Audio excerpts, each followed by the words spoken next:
নমস্কার, আপনারা দেখছেন বাংলা বার্তা ইউটিউব চ্যানেল। জানাবো আজকের বাছাই করা কিছু গুরুত্বপূর্ণ খবর। প্রধান সংবাদগুলি জানার আগে শুরুতেই দেখে নিন আজকের হেডলাইন্স। এবার প্রশাসনের প্রধানমন্ত্রীর উৎকর্ষতা পুরস্কার। বন দপ্তরে 3 জন আধিকারিকের হাতে মুখ্যমন্ত্রী সেই বার্তা তুলে দিলেন বনমন্ত্রী বীরবাহা হাঁসদা। প্রধানমন্ত্রীর প্রধান সচিব পদে শক্তিকান্ত দাস, গুরু দায়িত্বে রিজার্ভ ব্যাংকের প্রাক্তন গভর্নর। রাজ্যের নিজস্ব আয় বৃদ্ধির উপর আরো বেশি গুরুত্ব দিয়ে বললেন মুখ্যমন্ত্রী ডক্টর সাহা। কল্যাণ দাই বলেছিল, বৈশাখী সভ্য নয়, কত ঘর ভেঙেছে বিস্ফোরক রত্না। সহবার সঙ্গীর নামে এহেন কথা কি বলল শোভন। মহাকুম্ভ 2025 মহাকুম্ভে 3 লক্ষ কোটি টাকার ব্যবসার অনুমান। তেলেঙ্গানায় রহস্যজনক রোগে 2500 মুরগির মৃত্যু, দুশ্চিন্তায় গোটা দেশ। নিজেদের দমে হাইপারসোনিক যুগে ঢুকে পড়ল ভারত। রেখা গুপ্তা বাধ্য হয়েছিলেন, অনেক চেষ্টা করেও কেজরিওয়ালের সিদ্ধান্ত পরিবর্তন করতে পারেননি। গ্রামে বন্যা হলো, সবাই দৌড়তে শুরু করলো, ভক্ত গেল না, বলল ভগবান আমাকে বাঁচাবেন। এরপর কি হলো জেনে নিন। প্রিয় দর্শক, আপনি যদি আমাদের চ্যানেলে নতুন হয়ে থাকেন তাহলে আমাদের চ্যানেলটিকে সাবস্ক্রাইব করে পাশে থাকা বেল আইকনটি ক্লিক করে রাখুন পরবর্তী খবরের আপডেটগুলো সবার প্রথমে পেতে। আসছে বিস্তারিত খবরে। ভারত সরকার সরকারি প্রশাসনে প্রধানমন্ত্রীর উৎকর্ষতা পুরস্কার 2024-এর অনুমোদন দিয়েছে। দেশ জুড়ে সিভিল সার্ভেন্টদের মধ্যে যারা দৃষ্টান্তযোগ্য এবং উল্লেখযোগ্য কাজ করে চলেছেন তার স্বীকৃতি হিসেবে এই পুরস্কার দেওয়া হয়েছে। পুরস্কারের মধ্যে 3টি শ্রেণী বিভাগ রয়েছে। 11টি অগ্রাধিকার প্রাপ্ত কর্মসূচির আওতায় জেলাগুলির সর্বাত্মক উন্নয়ন, এই শ্রেণীতে 5টি পুরস্কার দেওয়া হবে। 2 উচ্চাকাঙ্ক্ষী ব্লক কর্মসূচি, এই শ্রেণীতেও 5টি পুরস্কার প্রদান করা হবে। 3 কেন্দ্রীয় মন্ত্রক, রাজ্য সরকারি দপ্তর, জেলা দপ্তরের জন্য উদ্ভাবন, এই শ্রেণীতে 6টি পুরস্কার প্রদান করা হবে। বন দপ্তরের কর্মী এবং আধিকারিকদের তৎপরতায় খাঁচাবন্দি হয়েছিল বাঘিনী জিনাত। ঘটনার পরে সংশ্লিষ্ট সব পক্ষকে অভিনন্দন জানিয়েছিলেন মুখ্যমন্ত্রী মমতা বন্দ্যোপাধ্যায়, পাঠিয়েছিলেন শুভেচ্ছা বার্তাও। শুক্রবার এক অনুষ্ঠানে ওই টিমের 3 জন আধিকারিকের হাতে মুখ্যমন্ত্রী সেই বার্তাই তুলে দিলেন বনমন্ত্রী বীরবাহা হাঁসদা। বাকিদের পুরুলিয়ায় অনুষ্ঠান করে দেওয়া হবে। প্রসঙ্গত, উড়িষ্যার শিমলিপাল থেকে ঝাড়খণ্ড হয়ে বাংলায় আসে বাঘিনী জিনাত। তাকে ধরতে নাকানি চোবানি খেতে হয়েছিল বনকর্মীদের। প্রায় দিন সাতেকের চেষ্টায় পাতা ফাঁদে পা দিয়ে বাঁকুড়ার জঙ্গলে খাঁচাবন্দি হয় জিনাত। বনকর্মীদের পরিশ্রমী এই সাফল্য পরে সোশ্যাল মিডিয়ায় তাদের অভিনন্দন জানান মুখ্যমন্ত্রী। এদিন মুখ্যমন্ত্রীর শুভেচ্ছা বার্তা হাতে পেয়ে খুশি কর্মী আধিকারিকরা। প্রধানমন্ত্রী নরেন্দ্র মোদীর প্রধান সচিব পদে নিযুক্ত হলেন রিজার্ভ ব্যাংকের প্রাক্তন গভর্নর শক্তিকান্ত দাস। বিজ্ঞপ্তি জারি করে শনিবার এই সিদ্ধান্তের কথা জানিয়েছে কেন্দ্রীয় সরকার।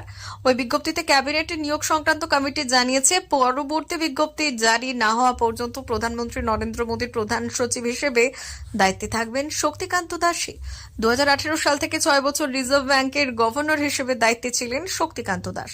গত প্রায় 4 দশক ধরে সরকারি প্রশাসনিক ক্ষেত্রে কাজ করার অভিজ্ঞতা রয়েছে এই প্রাক্তন আমলার।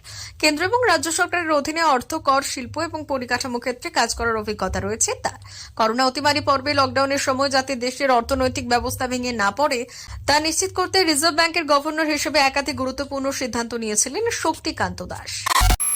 শনিবার আগরতলায় প্রজ্ঞা ভবনে জিএসটি জাগ্রতা অভিযান প্রকল্পের সূচনা করেন। অনুষ্ঠানের উদ্বোধন করলেন মুখ্যমন্ত্রী প্রফেসর ডক্টর মানিক সাহা। অর্থ দপ্তরের উদ্যোগে আয়োজিত এই অনুষ্ঠানে উপস্থিত ছিলেন অর্থমন্ত্রী প্রণজিৎ সিংহ রায়, মুখ্য সচিব জে.কে. সিনহা, অর্থ দপ্তরের সচিব সহ অন্যান্য আধিকারিকরা। অনুষ্ঠানের উদ্বোধন করলেন মুখ্যমন্ত্রী। তিনি বললেন, 2024-25 অর্থ বছর প্রায় শেষের পথে। এই অর্থবর্ষে রাজ্যের বাজেট ছিল 27,800 কোটি টাকা। এর মধ্যে রাজস্ব আয় অর্থাৎ জনগণের কাছ থেকে কর বাবদ প্রায় 3,700 কোটি টাকা। মুখ্যমন্ত্রী আরও জানিয়েছেন, বাজেটের অর্থরাশির মধ্যে 10,000 কোটি টাকা ব্যয় হয় বেতন ভাতা প্রদান, পেনশন প্রদান এবং সরকারের ঋণ শোধের জন্য। রাজ্যে যে নিজস্ব আয় 3,700 কোটি টাকার মধ্যে এসসিডিকে 25% দেওয়া হয়, 10% টাকা দেওয়া হয় বিভিন্ন স্থানীয় সংস্থাকে। মুখ্যমন্ত্রী বলেন, রাজ্যের নিজস্ব আয়ের উপরেই কিন্তু নির্ভর করে রাজ্যের উন্নয়নের গতি প্রকৃতি। তাই রাজ্যের নিজস্ব আয় বৃদ্ধির উপর আরো বেশি করে গুরুত্ব দেওয়ার কথা বললেন মুখ্যমন্ত্রী প্রফেসর ডক্টর মানিক সাহা। শোভন রত্না চট্টোপাধ্যায়ের ডিভোর্স নিয়ে সরগরম বঙ্গ রাজনীতি। বিশেষ করে যখন থেকে খবর এসেছে যে শোভনের হয়ে এবার ডিভোর্সের মামলা লড়বেন দুধের রাজনীতিবিদ, তৃণমূল সাংসদ রাজনীতিবিদ কল্যাণ বন্দ্যোপাধ্যায়। শোভনের হয়ে দায়িত্ব নেওয়ার পর থেকেই রত্না রেগে লাল, রীতিমতো ক্ষোভ উগরে দিচ্ছেন তিনি কল্যাণ বন্দ্যোপাধ্যায়ের নামে। শুক্রবার কলকাতা হাইকোর্টে শোভনের হয়ে সওয়াল করতে গিয়ে কল্যাণ বন্দ্যোপাধ্যায় দাবি করেছেন, রত্না প্রভাবশালী ইচ্ছে করে শোভনকে ডিভোর্স দিচ্ছে না। তবে চুপ নেই রত্নাও, তিনিও একেবারে বোমা ফাটাতে তৈরি। দ্য ওয়ার্ল্ডকে দেওয়া একটি সাক্ষাৎকারে তিনি দাবি করেছেন এবং বলেছেন, আমি তো কল্যাণদার কথাতেই শোভনকে ডিভোর্স দিচ্ছি না। রত্না আরও দাবি করেছেন, হাইকোর্টে কল্যাণদা আমাকে 1 ঘন্টা ধরে কত পরামর্শ দিয়েছিলেন। বলেছিলেন, বৈশাখীর সভ্য হও, কত সংসার ভেঙেছে আর ঠিক নেই। শোভনকে ডিভোর্স দিবি না, তুই লড়াই কর, আমি তোর পাশে আছি। সেই কল্যাণদা পাল্টি খেয়ে গেলেন। এমনকি রত্না টেনে আনলেন কল্যাণের ডিভোর্সি মেয়েকেও। শোভন পত্নী বললেন, কল্যাণবাবু ও মেয়ের বাবা, তার মেয়েরও ডিভোর্স হয়ে গেছে। আর একদিন হাইকোর্টে দাঁড়িয়ে আমাকে বলেছিলেন, দুলালদার কষ্টটা আমি বুঝতে পারছি, আমার মেয়েরও তো ডিভোর্স হয়েছে। সেই কল্যাণদার দ্বিচারিতা ভাবু। খুচরো ব্যবসায়ীদের সংগঠন confederation of all India traders জানিয়েছে যে তীর্থনগরী প্রয়াগরাজে 13 জানুয়ারি থেকে 26 জানুয়ারি পর্যন্ত আয়োজিত মহাকুম্ভ 45 দিনের মধ্যে প্রায় 60 কোটি ভক্তের আগমনের আশা করা হচ্ছে। এই সময়ের মধ্যে 3 লক্ষ কোটি টাকারও বেশি মূল্যের পণ্য এবং পরিষেবার মাধ্যমে ব্যাপক ব্যবসা হওয়ার সম্ভাবনা রয়েছে। ক্যাটের জাতীয় মহাসচিব এবং দিল্লির চাঁদনি চকের সংসদ সদস্য প্রবীণ খান্ডেলওয়াল বুধবার এই তথ্য জানিয়ে বলেছেন যে বিশ্বের সবথেকে বড় এই মানব সমাগম প্রমাণ করেছে যে আস্থার সঙ্গে অর্থনীতিরও গভীর সংযোগ রয়েছে। ভারতের শাশ্বত অর্থনীতির শিকড় যথেষ্ট শক্তিশালী, যা দেশের মূল অর্থনীতির একটি গুরুত্বপূর্ণ অংশও বটে। তেলেঙ্গানায় ওয়ানাপার্থী জেলার কন্নুর গ্রামে একটি রহস্যজনক রোগ ছড়িয়ে পড়ায় মাত্র 3 দিনে প্রায় 2500 মুরগির মৃত্যু হয়েছে। জেলার পশু চিকিৎসা এবং পশুপালন আধিকারিক কে ভেঙ্কটেশ্বর এই ঘটনার সত্যতা নিশ্চিত করেছেন এবং জানিয়েছেন যে রোগের কারণ অনুসন্ধান করা হচ্ছে। তিনি জানিয়েছেন, কন্নুরের পোল্ট্রি ফার্মগুলিতে অজানা রোগ ছড়িয়ে পড়ায় 2500 মুরগির মৃত্যু হয়েছে। প্রশাসন তৎক্ষণাৎ ব্যবস্থা নিচ্ছেন এবং আক্রান্ত স্থান পরিদর্শন করে নমুনা সংগ্রহ করে পরীক্ষাগারে পাঠানো হয়েছে। আধিকারিকদের মতে 16 ফেব্রুয়ারি 117টি, 17 ফেব্রুয়ারি 300টি এবং বাকি মুরগিগুলো 18 ফেব্রুয়ারি মারা যায়। এরপর 19 ফেব্রুয়ারি প্রশাসনকে বিষয়টি জানানো হয় এবং নমুনা পরীক্ষার জন্য ল্যাবে পাঠানো হয়। 120 সেকেন্ডের ঝঞ্ঝা, যা বলা ভালো 120 সেকেন্ডের হাইপারসোনিক এন্ট্রি। ভারতের হাতে এলো হাইপারসোনিক অস্ত্র বহনের জন্য স্ক্যামজেট কম্বাস্টার।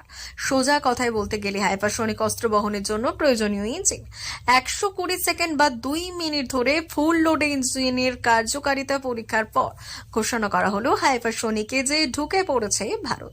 অর্থাৎ দেশ এখন ঘরে তৈরি ইঞ্জিন দিয়ে হাইপারসোনিক অস্ত্র মামলায় সক্ষম, অন্য কারো মুখাপেক্ষী হয়ে থাকার প্রয়োজন নেই। জানুয়ারি মাসে বেঙ্গালুরুতে প্রথমবার এই ইঞ্জিনের পরীক্ষা হয়। তারপর আরো কয়েক ধাপে ইঞ্জিনের কার্যকারিতা খতিয়ে দেখেন বিজ্ঞানীরা। অবশেষে নিজেদের মিশনে সফল হলো defence research and development organisation DRDO। এই ইঞ্জিন তৈরিতে বেসরকারি সংস্থার সঙ্গে গাঁটছড়া বেঁধেছিল DROT। প্রতিরক্ষা বিজ্ঞানীরা বলছেন, হাইপারসোনিক অস্ত্র নিয়ে হামলা করতে যেমন ইঞ্জিন প্রয়োজন, তার প্রযুক্তি খুব বেশি দেশের হাতে নেই।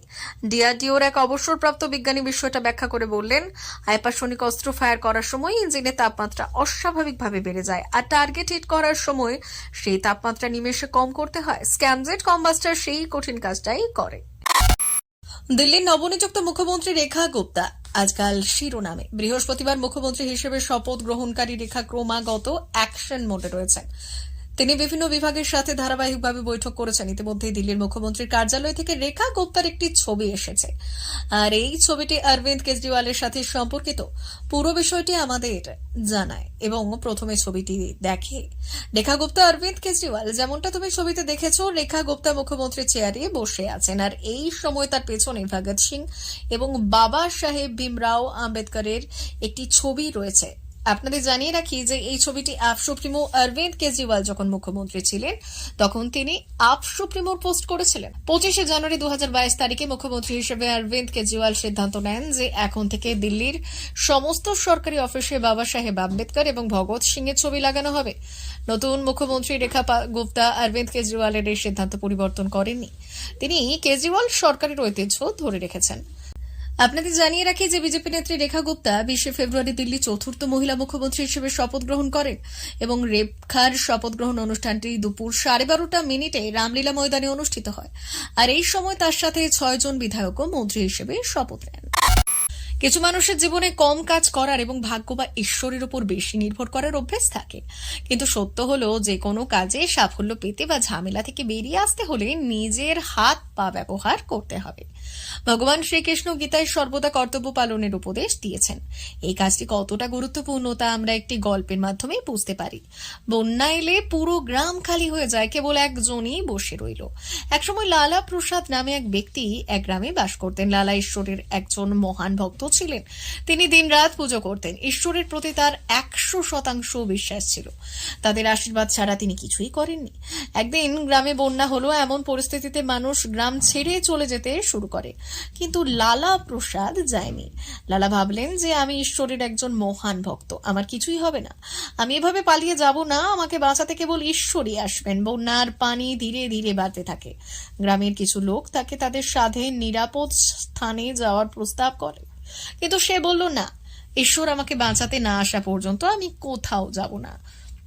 এবার বন্যার পানি গ্রামের সব বাড়িতে ঢুকে গেল। লালা প্রসাদের বাড়িতেও জল ঢুকে পড়ে। ইতিমধ্যেই একজন লোক তার কাছে নৌকো নিয়ে এলো। তিনি বললেন, নৌকোয় বসো, নইলে ডুবে যাবে। কিন্তু লালা বলল, না, তুমি যাও, ঈশ্বর নিশ্চয়ই আমাকে সাহায্য করতে আসছেন, আমি এখানেই তাদের জন্য অপেক্ষা করবো। এই কথা শুনে লোকটি নৌকোটি নিয়ে চলে গেল। এবার বন্যার সাথে ঝড়ও এলো। লালার পুরো ঘর জলে ভরে গেল। হঠাৎ একটি গাছের গুড়ি ভেসে তার দিকে এগিয়ে এলো।